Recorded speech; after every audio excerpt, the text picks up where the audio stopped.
Sudarlun, ribuan mahasiswa dari sejumlah fakultas UIN Araniri, Banda Aceh memadati auditorium Ali Hashmi di kampus setempat Jumat siang hingga sore.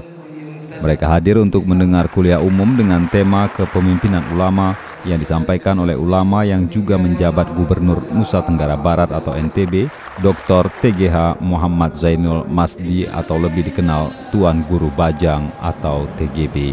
Bismillahirrahmanirrahim. Jadi sesungguhnya ketika bicara tentang kepemimpinan ulama, maka di dalam ungkapan itu sesungguhnya ada optimisme bahwa insya Allah lulusan-lulusan dari lembaga-lembaga pendidikan keagamaan termasuk UIN Araniri ini, ketika dia menjadi pemimpin, maka insya Allah dia akan menjadi pemimpin yang adil dan memiliki integritas yang tinggi. Jadi saya cuma hanya berbicara, saya mau kasih kado spesial untuk Tuan Guru. Ya.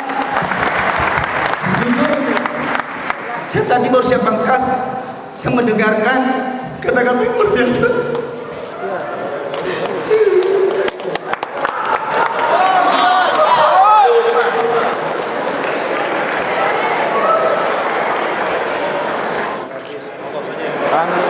Jadi ulama itu memiliki fungsi relaksasi sosial, ya. Dia bisa menenangkan umat. Sekalipun saat ini ulama juga banyak yang sudah masuk ke jalur politik. Menurut saya tidak ada hubungannya, tidak ada masalah. Tidak ada masalah. Kan politik itu bukan wadah yang buruk.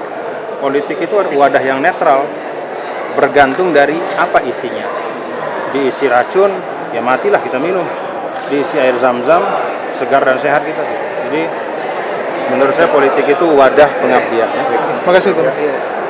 Difasilitasi oleh Ikatan Alumni Timur Tengah atau IKAT Aceh, mulai hari ini hingga 2 hari ke depan, TGB akan mengisi serangkaian kegiatan safari dakwah di Aceh.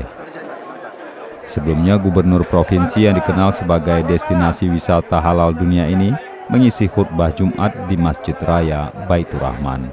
Dari Banda Aceh, Hari Mahardika, Serambion TV.